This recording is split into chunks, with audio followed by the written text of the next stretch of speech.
If you're watching this, you probably didn't fail your way into exhaustion. You executed your way into it. I'm not talking about like, hey, you're burning out, go take a bubble bath. I'm talking the numbers work, your reputation's solid, the team is fine, but every single day it just feels heavier and heavier. The reward for good work is more work. The reward for reliability is responsibility. The reward for being capable is being needed. And if you're thinking, yeah, my situation's different though, I have to, I get it. I did too.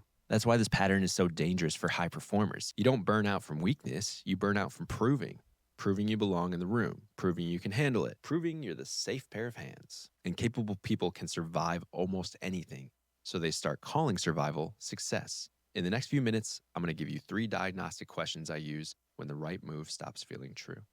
Not motivational questions, not theory. Questions you can run on a real decision in under a minute. Also, this comes from an email series I wrote called The Curse of Knowing How to Win. Links in the description. You can binge it in a few minutes. Now, let's get back to it. So here's the first test. If nobody rewarded you for it, would you still choose it? Not would you still do it, you still do stuff. Would you choose it? Because a lot of the stuff that's kind of breaking your life, the life experience you have, is because you're really freaking good at it. And if the reward for good work is more work, if you're not choosing what you're good at, you're just going to get rewarded with more of it. So let me tell you a personal story about this exact thing, right? Spent 7 years building an agency. We got past 7 figures, all that good stuff, right? And of course it burned me out, like really freaking bad. And so I need to take a vacation, like desperately. So I do. I am a new father. My wife is looking at me sitting on the steps in the kitchen. We had this really like fixer-upper house at the time, so the stairs were like in the middle of the kitchen. I'm stirring some red sauce for pasta, complaining for the 100th time about the same thing. And she's finally like, Colby, you have to do something. You have to. And so in under 20 minutes, I book a trip, find the first Airbnb in the neighborhood. I decided to go back to Brooklyn because that's where I used to live. And I was like, this is my happy place. I'm going to go there to chill out and calm down. But the funny thing is as I'm on the plane and the plane is leaving the runway from where I'm at right now in Milwaukee to get to New York, my heart stops beating. And it's like 10 seconds go by before I notice it. And I was like, huh. And then another 10 seconds go by and I'm like, oh. And then another 10 seconds go by and I have a very visceral thought. I'm like, this is how I die, on this metal tube surrounded by strangers and no one's going to notice, on my way to chill out, which is ironic. And so obviously I didn't die. I land in New York and I spend the whole week in coffee shops journaling, basically just like, here are all the things I'm going to change, right? One, no more extra meetings and all that kind of stuff, right? I was in meetings the majority of the time. And anyways, I said all these things I would do, right? Because the way I handled the business was, okay, somebody says I can't do it, I'm going to prove them wrong. Somebody needs this in like a really tight deadline, I'm going to deliver it before the deadline. My business partner says I'm too early, I'm going to be like, fuck that. Let me show them, right? I was very much chip on my shoulder, ego type person in terms of like always being useful, but 100% to the point of just like doing it to prove something, right? And by that first burnout, that first burnout was in April of 2022. And then by December, after I had journaled for a week and saying all these things I wouldn't do, I just kept doing them again and kept doing them again and kept doing them again, to the point where I was like averaging 21 hours a week just in meetings, giving my time to other people, was writing every word of copy on our website, was managing something like 50 clients simultaneously while the next person was managing like 20, and just insane, right? Had hired staff, all that kind of stuff. And that's what I mean, is you don't fail your way into exhaustion. You execute your way there. And I'm speaking from personal experience. And here's why I'm telling you that story. Nothing was dramatic on paper. The business was doing really well. We were hiring good people. We really liked our clients. The machine was running, all that kind of stuff. It just became this endless contributing factor of me trying to prove myself to kind of inward, almost misery, right?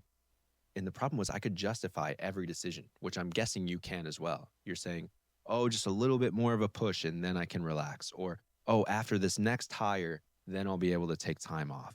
Or, oh, once we get this next round of clients, then we'll be comfortable in the numbers. I can be dramatic and just say these are lies we tell ourselves that are solving surface level problems, not the root problem.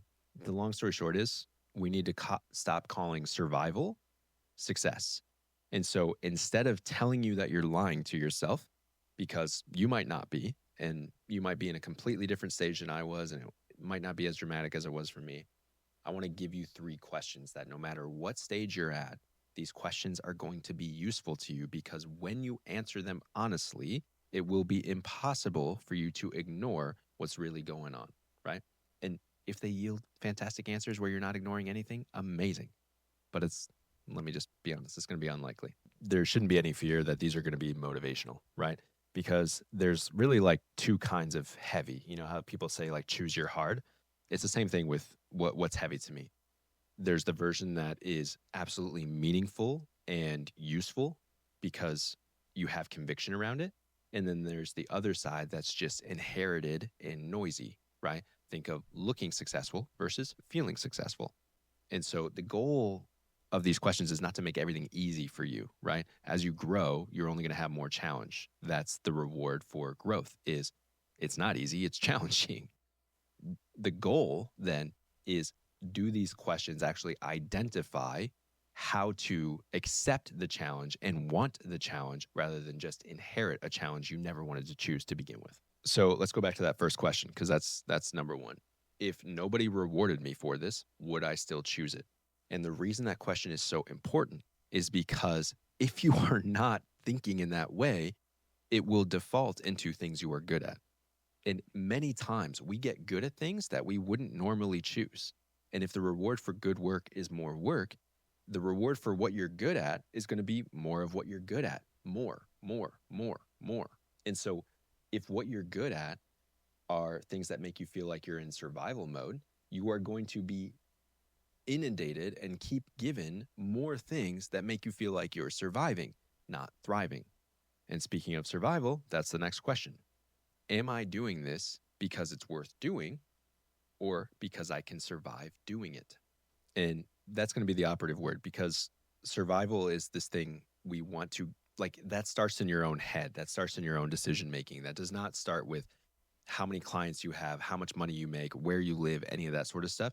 It starts with what do I determine is worth surviving for versus a higher standard than that. And so look at your business. Is your offer something that's worth doing or are you just using it to survive?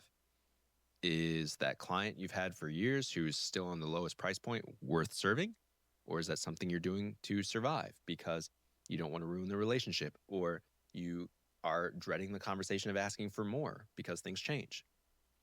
Is that role you're in something worth doing or are you just doing it to survive? Are you still answering client messages? Are you still double checking employees' work? Are you still saying no to family so you can focus on the business? These are decisions we can justify all the time, right? Because in the name of, well, we just need to do this and then we'll get this, those are survivable things, right? And so let me be incredibly clear. I don't know the answer for you, but it is objective that a lot of smart moves could be construed as survivable moves. And here's the final question. What's the cost of doing this for the next 12 months? Because if the next 12 months are going to feel like the last 3 years, you already know the answer. Is your calendar going to get tighter? Are you going to have less time with family? Are you going to have less time to be creative? Are you going to have more time to be creative? Are you going to be able to sample and test and be willing to fail? Or are you going to be like protecting what you hold right now, right? Are you going to be thinking in the world's conspiring in my favor? Or, man, this is really hard. I feel like the world's against me. Because if you've been feeling this thing for the last 3 years or last 2 years or last 1 year, and you think 12 months ahead and you can't see drastic differences, you already know what's happening. You already know what the next year is going to look like. And so this all boils down into one thing. Why do we say the reward for good work is more work? Because we need to stop treating being needed as our purpose. We need to start treating capacity as an asset we need to protect. Because having all of this capability without filtering it through, this is the life I'm choosing, this is the life I want to build, is just creating this behemoth potentially of something you never truly wanted. And of course, you can justify every single thing, but just because you can carry it doesn't mean it isn't heavy. I might be striving to be the most uncomfortable YouTube channel in the world. If any of this was uncomfortable, that's a signal. That's a good thing, right? This is actually a subject very near and dear to my heart, of course, with the plane and burning out and stuff. And it's actually reflected off of email one in a bingeable series, takes just a few minutes, called The Curse of Knowing How to Win, right?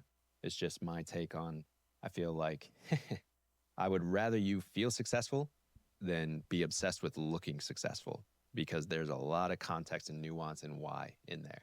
So if you want to go a little bit deeper, email series, totally free, can binge in minutes. You'll find that link in the description. If not, all good. Thanks for being here.